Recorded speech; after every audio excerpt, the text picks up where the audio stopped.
Tonight on the education of Max Bickford. Mom was Jewish. I'm Jewish. I should be bar mitzvah. And when did we decide this? Everyone needs a little faith now and then. What the hell good is it? I feel like I want to learn about God. I can talk to you about God. No, you can't. You don't believe in him. Do you not see the pain of your own son? It is not that I don't believe in God. It's that I really don't know.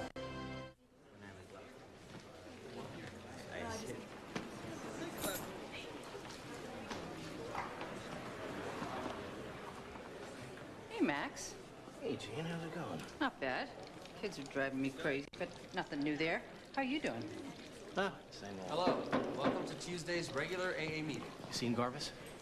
Garvis. Yeah, this is our regular meeting. Max, I don't think Garvis is coming tonight. Oh, you haven't heard? What? Garvis slipped. He drank? That's what I heard. I do not understand it. This guy was a rock. He was sober for 22 years. He worked a good program. He went to meetings, and then one day, suddenly... And he wasn't acting weird around? No, I'm telling you, this man... If this guy can't do it... No, he can't do it.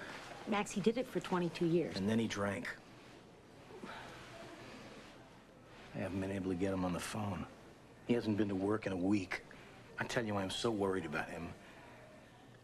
I haven't been able to sleep since I heard it. I think you need to be worried about yourself, Max. Me? Shouldn't you find yourself a new sponsor or something? A new sponsor? Oh, I don't know. I don't know.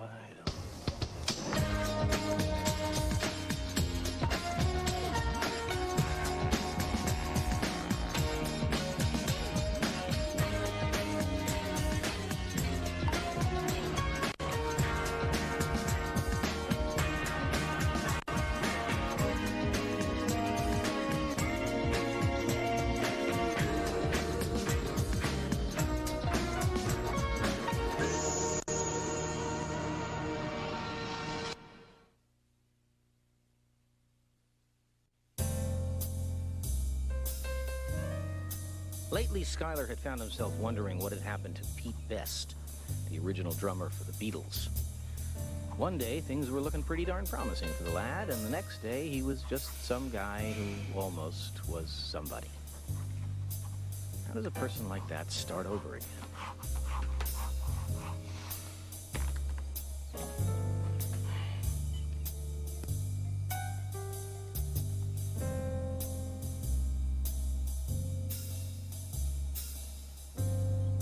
Hello, Garvis. This is me, Max. I missed you at the meeting last night. Call me. So, on your side of the family, there's Uncle David and Aunt Sylvia. And all the cousins. Yeah, I got them. And Grandma Ruth. And Grandpa Jay. What about Mom's parents? Grandpa Bill and Grandma Dorothy. They're dead, right? Not as far as I know. They're not? Nope. Then why don't we ever get to see them? Well, when your mother married me and decided to become Jewish, her parents had a hard time with that. They refused to come and visit, and after a while, they stopped talking to us altogether. Was Mom sad? Sad. And mad, and feelings were hurt. And then, when you guys were born, she felt bad for them because they were so small-minded that they missed out on, you know, the most wonderful thing in her life. I hate them. Don't. Mom didn't. And she wouldn't want you to either. And finally, Angela Davis and her trademark afro. What started out as a political gesture, a way of being authentic, ultimately becomes fashion. Angela herself is quoted as saying that it is both humiliating and humbling to discover that within a couple of decades after the events that made her a public personality, she's remembered as a hairdo. When a movement's symbols become fashion statements, that is the moment that the movement becomes co-opted. The politics of hair. What kind of hair makes a statement today? Sarah. No hair, a buzz cut. What does that say? White supremacist, neo-fascist. Unless it says fashionista. I mean, it's kind of the look now, isn't it? Check out MTV. That's exactly my point. It is getting harder and harder today to make any kind of political statement with your appearance. That's all the time we have. So I'll see you next Tuesday. Read the electric Kool-Aid acid test. Professor Haskell? Yes? Some of us from Tilden House were hoping you'd be the house fellow tonight. We have a really great cook, and it's pizza night. You live in Tilden House? That was my house. I love that place. Dinner's at 6. Deal. I'll see you then. Professor Bickford, I can't believe you're saying that communism wasn't really a threat. What I'm saying, Miss Helms, is that in the 1950s, domestic communism was not a huge threat, no. As a matter of fact, by that time, the American Communist Party was small potatoes. In 1958, there were probably less than 3,000 members, and most of them were FBI agents. What about Stalin? Wasn't he a threat? Domestic communism, Miss Helms. We're talking about the presumed threat of communism in our own institutions, the military, the government, even Hollywood. Institutions which J. Edgar Hoover said were awash in the slimy wastes of communism. Okay? Now, Miss Lawrence, you had a question. McCarthy got the whole country so riled up. He played on America's anti-communist paranoia to consolidate his own political power. That is so interesting.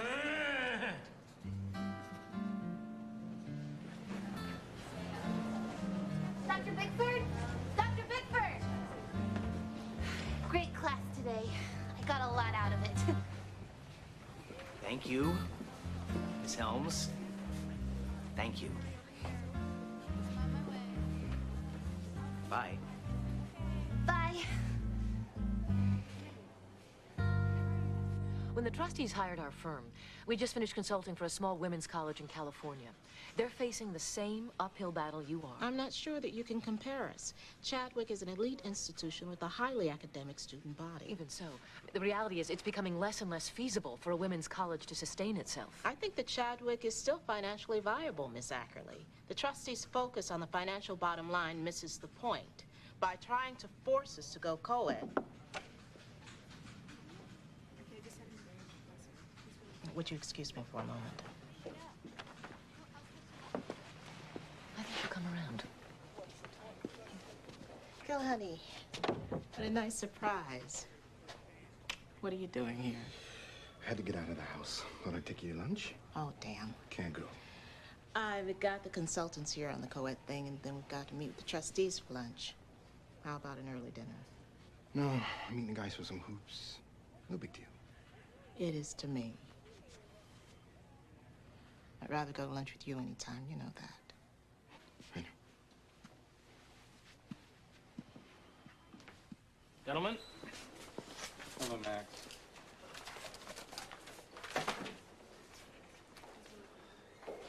Thornhill hasn't come to a department meeting since I've been at Chadwick. There should be some kind of consequence to that, Max. I'd like to see what kind of evaluations he gets. Let he who cast the first stone, Rex. Oh, my God, that's terrible. What? Is he still alive? What? Well, where did they take him? What? What? Someone found a wounded coonhound running loose on the turnpike. He could have died! Lorraine! Every time you holler for me like that, you know what I do? No. I put a little check on my calendar. Why? Just for my records. Do you know where my course outlines for next semester are? in your right-hand desk drawer. Your syllabi are in the file cabinet behind you, and your student evaluation forms are in the folder here on the corner of your desk. And, in the interest of a more efficient office, I've put up a notice on the student job board advertising for a student intern. No intern. I don't need a student intern. How would you know? You've never had one. Professor Haskell? Hi, Theo. Come on in. Sit down. Come on, sit down. I want to finish our conversation from the other night. You were pretty clear.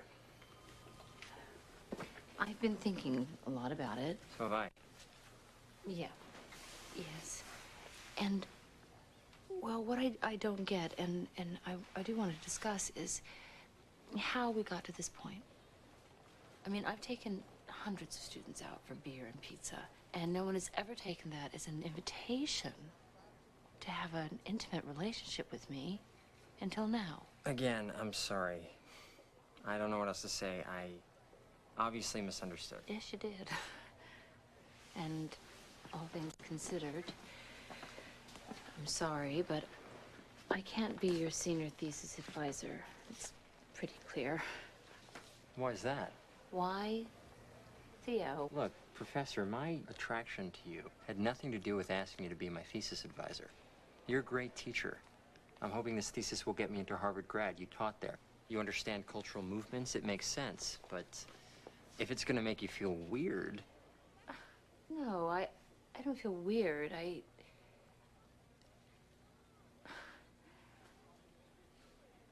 don't know. Okay, I'll do it. But if we're going to continue with this, no more of this Cape Cod stuff. I mean, it has to be 100% professional. Understood.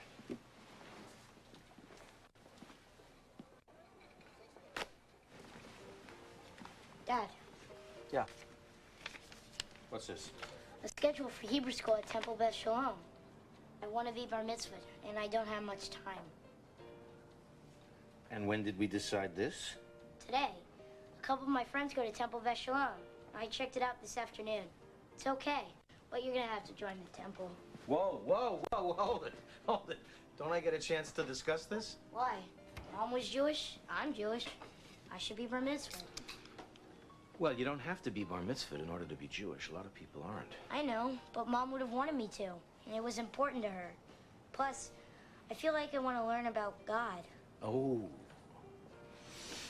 Well, I can talk to you about God. No, you can't. You don't believe in him.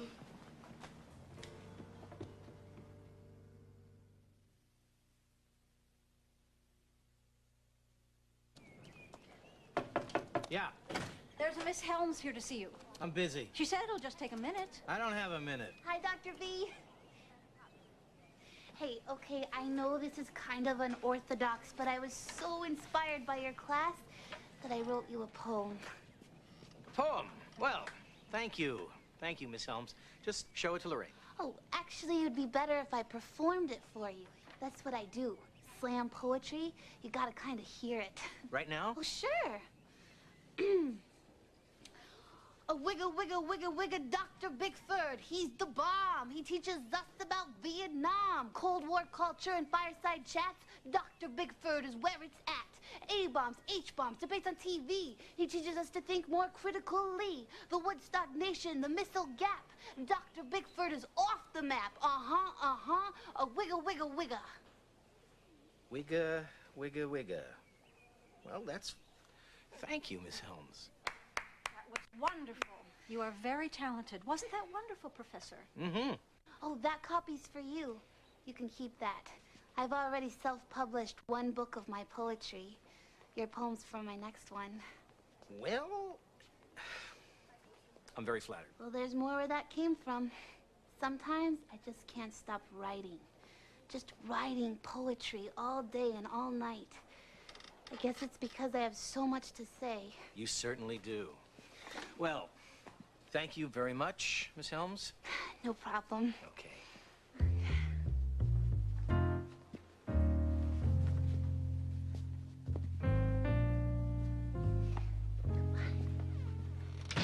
does slam poetry, wherever the hell that is. She admires you. You should be flattered, Max. I'm not. What is bothering you so much? She's just an overeager freshman. It's her total lack of irony and her naive faith in me that I am some incredible font of wisdom that makes me hate her. Hate her? She never questions anything. It never occurs to her that I could be completely full of it. Well, why should it? She's 18 years old and you aren't full of it completely. Max, what is bugging you? My sponsor slipped, my son is a religious fanatic, and I haven't had sex in 5 years. Other than that, I'm fine. 5 years, wow. No wonder you're so cranky. I can't breathe. What's wrong with I was just at the Stop and Go, and I was going to get some yogurt, and my chest started to get really tight, and I was sweating, and I got dizzy. Well, maybe you should sit down. That's not gonna help. My arms feel like they're gonna fly off my body. You need to calm down. You need to relax. Just be quiet, okay? Just shut up. I think I'm having a panic attack. Panic attack. What do you have to panic about? My paper for Les's class is due tomorrow. It's 50% of my grade, and I haven't even started it yet, and I've had 3 weeks. What's it about? Some Flannery O'Connor story that I can't even begin to understand. I've read it like 5 times, and Lutz is right, I'm an idiot. Hey, would you stop saying that? He's one jerky professor. Don't let him have that much control over you. Don't let him win.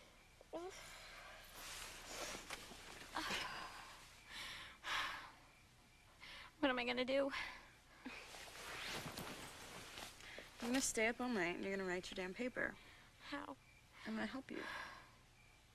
Hey, English happens to be something I'm pretty good at. Where's your book? I know I'm a little behind the times, but I like Queen Latifah and Salt and Pepper. Yesterday's news. Already? Yes, hip-hop is a young person's game. You only get 2 albums before you're out the door. Yeah, and more than 2, wow, you're practically a legend. I still listen to the Dead. Now we're talking. You know, 15 years ago, I used to listen to American Beauty right here in this very house. What room were you in? 2C. Oh, that is Grace's room. You want to see it?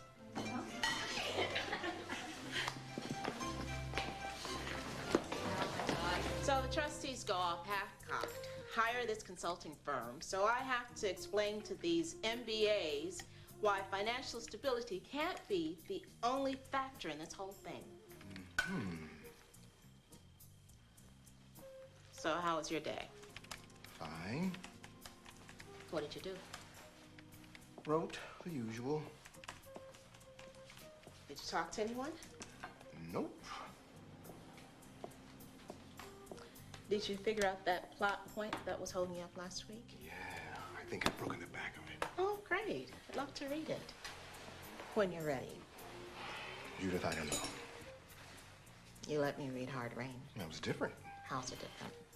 Because you had no expectations. No one did. It was easy to impress.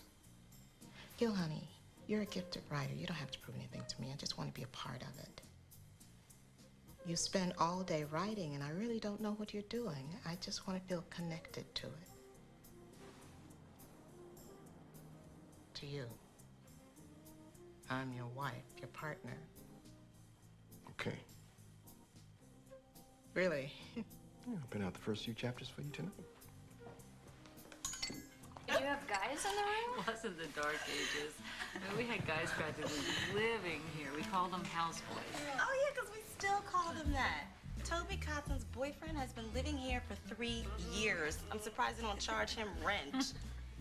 So is this still the party house? Yeah, all the houses on the quarter for the partiers. Yeah, but somehow it seemed to me that this house was always the wildest, you know? I mean, we had guys from Amherst and from Williams showing up every weekend. The guys from Amherst had the best stash. Dr. Haskell, you smoked pot? It was the Okay, I got caught once smoking a joint in the stalls at Banner Library. Fortunately, it was just this public safety officer who found me, and I was able to sweet talk him out of calling the cops. School, I can't even imagine you here. Well, I loved Chadwick. I did. I loved the education, and it made me feel like I could be whatever I wanted to be. You know, I made incredible friends here. I was in this house for 4 years. It was my home. I grew up here. You guys are so incredibly lucky. You are. This is a time in your lives that you will never forget. Don't piss it away. Cheers. Here's to you. You to Janet. Girl power. For some reason, it had never occurred to Skylar that his son would have his own feelings about things like God.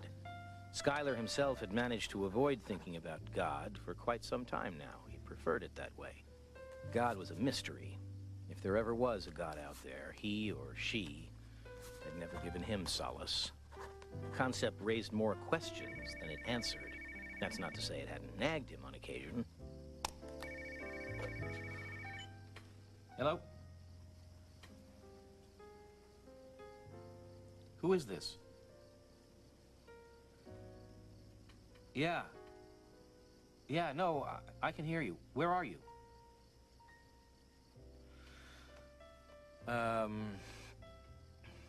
Well, my kid's sleeping. No. I'll figure it out. Okay. Right.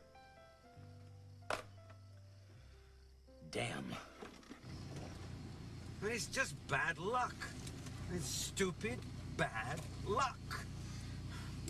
I had dinner with my ex-wife. I had one too many. I drove. I mean, it was dumb luck. There was an officer at the corner. Look, Walt, I don't know if you have a problem or not. I don't. All right. Of course I drink, Max. Everyone drinks. But there isn't a function at the college where alcohol isn't served. But I am not an alcoholic.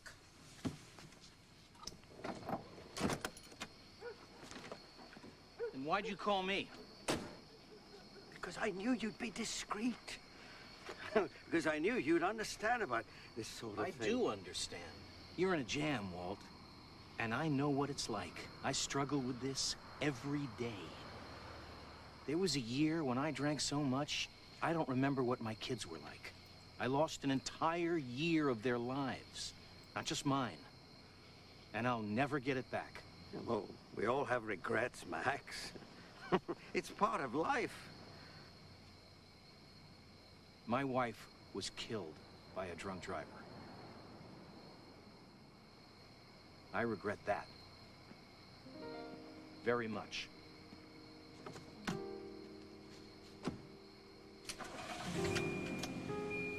Good night. Skylar felt sad. Just plain sad that life could be so damn disappointing sometimes.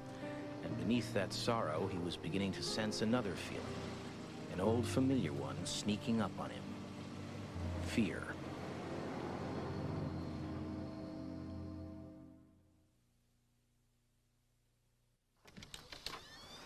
Hey. Hey. Thought you'd be crashed out. No way, Brenda's still gonna finish her paper. Lester's asleep, though. Hi, Professor Bickford. Hi, Brenda. Is she gonna try to write that whole paper tonight? As if that's anything new. Half my house pulls all-nighters all the time. When I was in college, kids used to use speed to do that. They still do.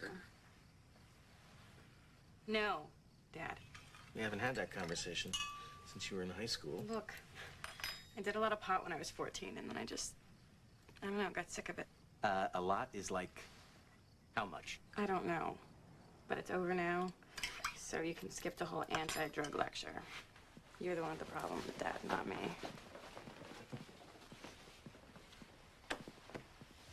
Oh, Professor Bickford, the Xerox machine is broken again. Quigley refuses to teach in Parker 101 until the asbestos has been removed, and Randall Oliver wants to know why the administrative assistants have, and I quote, better parking spaces than he has. Who is Randall Oliver? New adjunct professor of film studies. Never heard of him. His job is like being nibbled to death by ducks. Well, this will make you happy. I have hired the perfect student intern. Terrific. Oh, hi, Dr. B. Hi, Miss Helms. No. What? No, I am not going to hire Valerie Puffy Helms in there as my intern. When I told her she had the job, she cried. That's because there's something wrong with her. I will not go in there and tell that lovely young woman that you don't want her as your intern because you don't like her. I won't do it.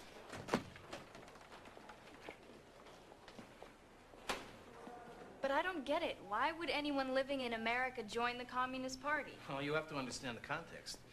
Imagine you're an American in 1932. You're unemployed. There are bread lines around the block. There are soup kitchens everywhere. Capitalism is looking like the god that failed. People had lost faith in it. So there was this profound attraction to communism as a realistic alternative. All right, I want you to finish Navasky's naming names by next week, okay? Thanks. Professor Bickford, I need to talk to you about my take-home midterm grade. What about, Miss Helms? I'm really disappointed. I guess I kind of blew it, huh? Why don't you come to office hours, Miss Helms, and we will discuss it then. Okay. I really want to shine in this class. I know I understand the material, and as your intern, it's important to me that I do well. Right.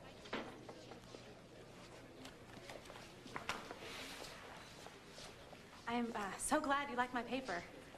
I know I was kind of going out on a limb with some of that Joseph Welch stuff, but I thought I like the way you think, Grace. You got a good mind. Thanks. Oh, I wanted to ask you if you would be the Tilden House Fellow next week. Well, it's very flattering. I'd love to. Professor Haskell did it last night. Really? Yep. What was her topic? You know, I'm not sure she actually had one. It seemed to be about hip-hop and feminism, but then she went off on how wild she was when she was a student here. You know, all the pot she smoked, all the trouble she got into. I guess it was kind of interesting. You can talk about whatever you want. It's not a formal thing.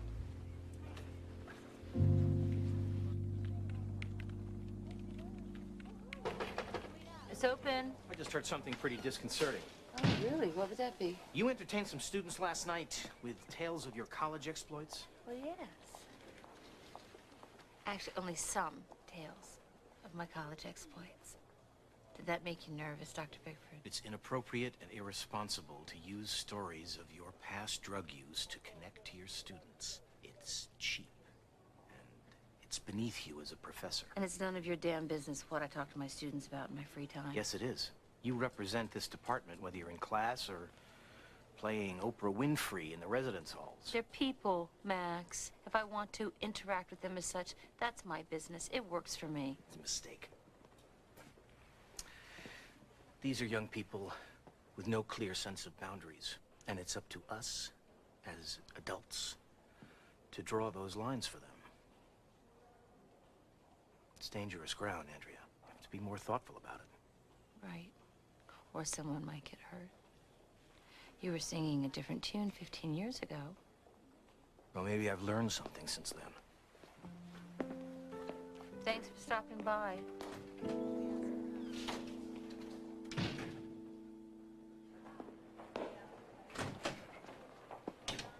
Oh, Valerie Helms is waiting to see you in your office. Go in there and tell her she can't be my intern. No, I won't. Whoa, whoa, whoa, whoa, whoa, No, no, no, whoa, no, no, whoa, no, no, whoa, whoa, whoa, whoa.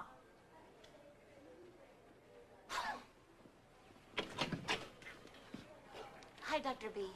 Miss Helms? Tell me what I could have done to make my midterm better.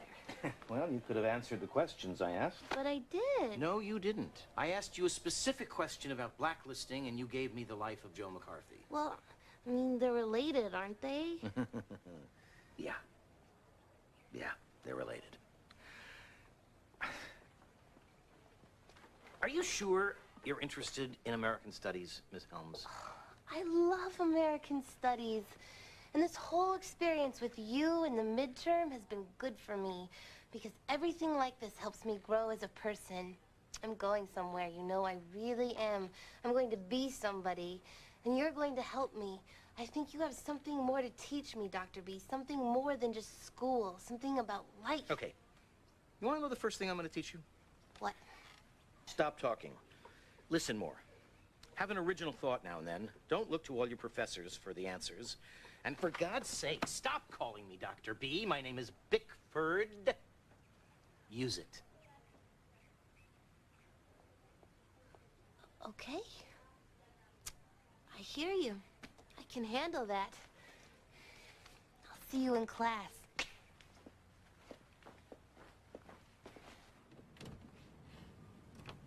Thank you for seeing us on such short notice. Oh, certainly. Now, as I explained to Lester when he came by, our congregation has a lot of young people from the college community, so it's a very active temple. How much work would be involved? Well, most of our kids started their religious school training in 4th grade, so he's a little behind. To bring him up to speed, he'd probably have to get tutoring, as well as attend religious school. How often? 2 days a week. Awful lot of work, Prez. You up to it? Yep. And we expect all our bar mitzvah families to be very involved. How so? This is an important time in your child's life, Dr. Bickford. There are parent-child days, bar mitzvah family meetings, and so on. From our point of view, this isn't just your son's experience, it's the whole family's experience. Of course. I do have academic responsibilities, and I am a single parent. Dr. Bickford, if the father isn't supportive, it's not going to be the same experience for the son. I didn't say I wasn't supportive, Rabbi Dworkin. I said I had responsibilities. I sense some ambivalence, Professor. Personally, I don't believe in any of this. So, is it crucial to me that Lester be bar mitzvahed? No. Would I be joining a temple were it not for Lester? Absolutely not. Hey, you don't have to do any of this stuff in order to be Jewish, buddy. Your parents are Jewish. You're Jewish. A ceremony doesn't make you any more Jewish. Dad, please, I really want to do this. And I know you don't believe in it, but I'm not like you. Bar mitzvah is not just an empty ritual, Dr. Bickford. It's an enriching experience, a connection to the community and to God. With all due respect, Rabbi Dworkin, I feel enriched and connected to my community already. And Lester? Lester is my concern. Dad. Lester, I need you to run down to my office and get a registration form for Hebrew school from Mrs. Drazen.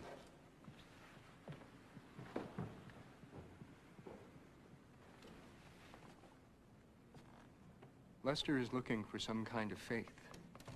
Why are you resisting? I have doubts. You know, Rabbi, I don't know if God exists or not. But if he does, based on what I know, he's morally unfit for the job. You can have all the doubts you want, Dr. Bickford. But this is not about you. The question that intrigues me is, do you not see the pain and need of your own son?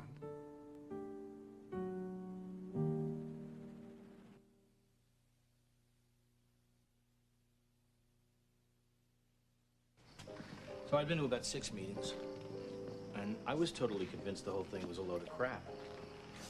And then one night, this big guy gets up and starts talking about how he is powerless over alcohol, and that by accepting it, it gave him back his life. And there was something about the way he said it. There was something about the way this big, humble guy said that. I just started to cry. Right there in front of everybody. And afterwards, I went up and asked him to be my sponsor. That's how I met Garbus. How long have you been sober? 4 years. It's a night like this that I would be calling him. So I called you.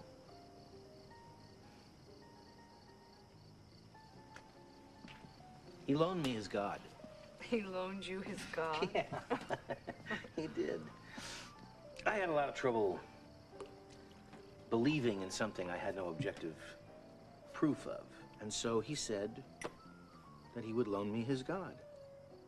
And he did. I believed that he believed and it worked for him. And my willingness to have faith in Garvis is what worked for me. Of course. Now, there is no Garvis anymore, so what the hell? Well, maybe it's time for you to get a god of your own, Max. Maybe that's what Lester's trying to do for you. He doesn't even know that Garvis slipped. He doesn't have to know that Garvis slipped to know that everyone needs a little faith now and then. Maybe. Do you know the last time that I was in a temple was the day that Martha and I got married? Martha had faith. Fat lot of good it did her. Max, that's just stupid. You think believing is going to keep you out of the path of a drunken driver? Shouldn't it? No, shouldn't it? Otherwise, what the hell good is it?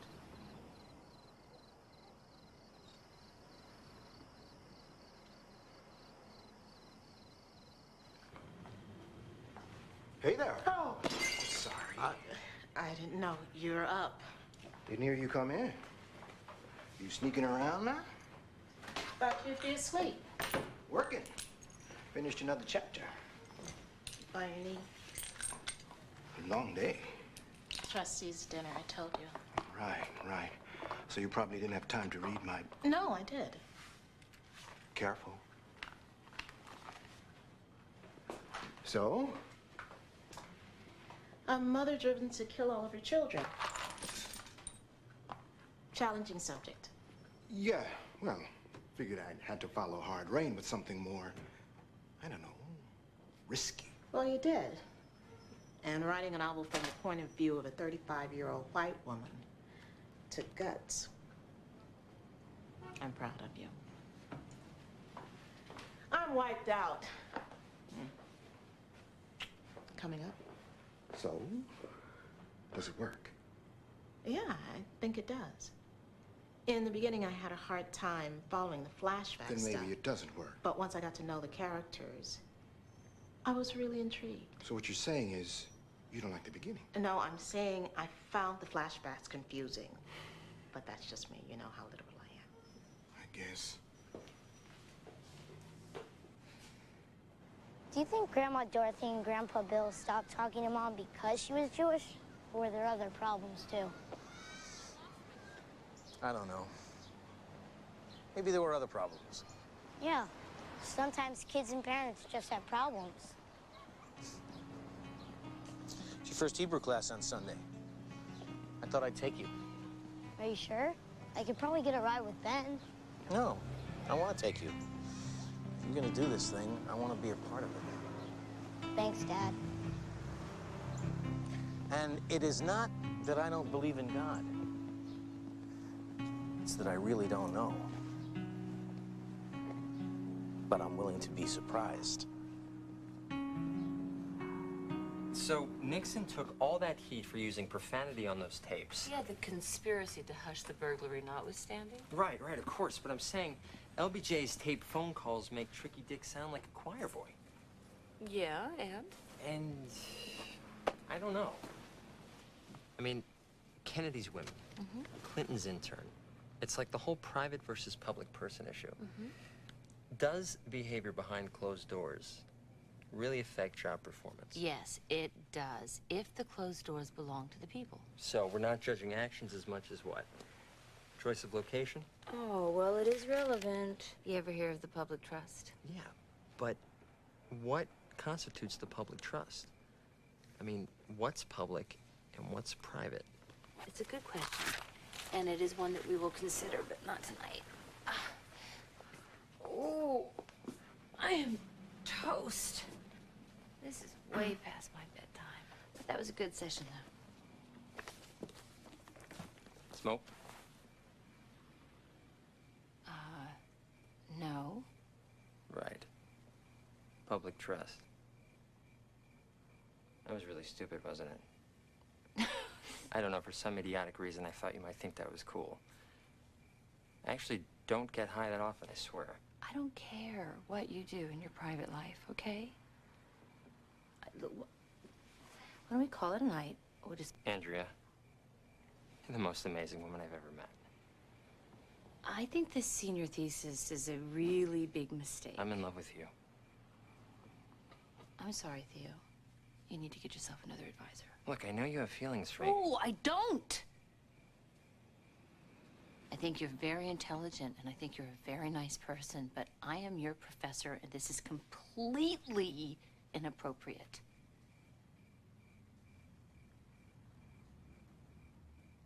I'm sorry. Good night.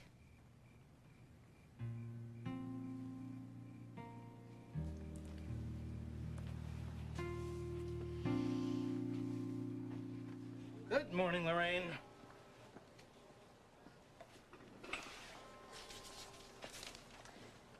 Professor Howlett called. He can't meet you for racquetball today, and Professor Thornhill called. Really? Did he leave a message? Nope. Oh, by the way, this will make you happy. I told Valerie she could no longer be your intern. What'd you say? I said you didn't like her and couldn't stand being around her.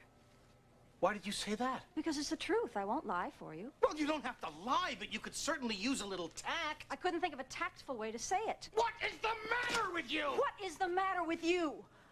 Why did you try to crush her spirit? She never did anything to you. I did not crush her spirit. Because she wouldn't let you. Some of us have indomitable spirits, thank God. And let me tell you this, mister. The world needs more Valerie Helmses to counteract people like you. Valerie Helms is about hope and faith and positivity. Positivity is not a real word. That's because of people like you.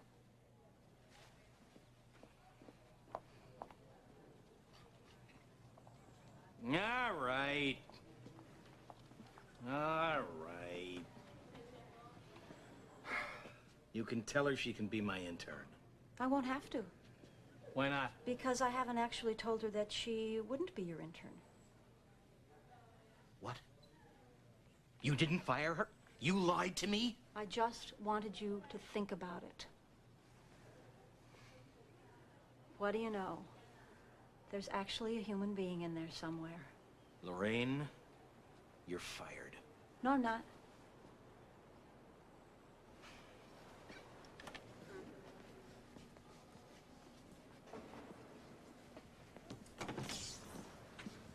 Walt.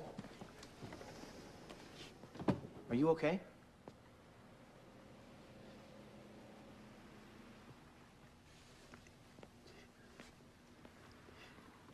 When I got home, night before last, I told myself I was never going to take a drink again. And then I did.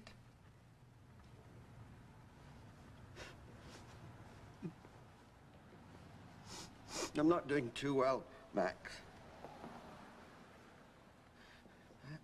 I want a drink. So do I. I thought you were well past that, Max. You're never past it.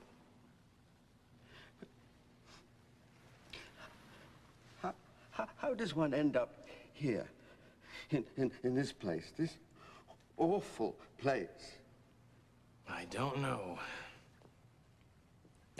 I don't know anything. I know less today than I did yesterday. Well, you do know where one of those meetings is, don't you?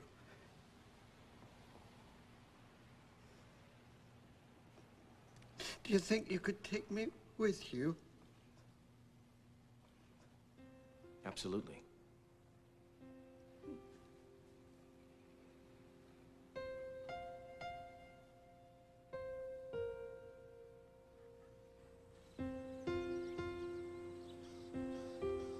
Do you think Grandma Dorothy and Grandpa Bill know where Mom's buried?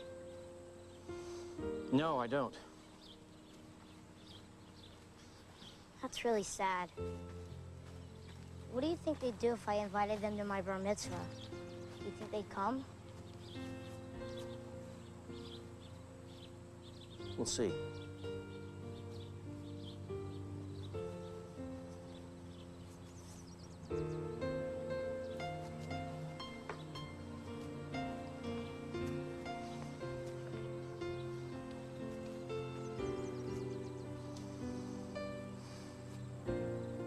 Looking at his son, Skylar realized that despite everything, there was more than enough to be hopeful about. And maybe that was the beginning of faith. He didn't know. But he was willing to be surprised.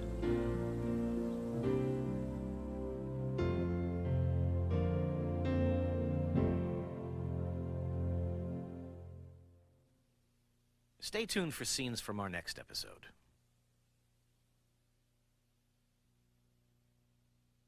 Next on the education of Max Bickford. What's wrong? Well, let's see. I put all my retirement savings into a money pit. Oh dear. Whoa. My son hates me. You think you know everything, but you don't know anything! I don't care what you think. I'm your father. My daughter is a felon. We're police officers. You're under arrest. I feel like the world's worst father.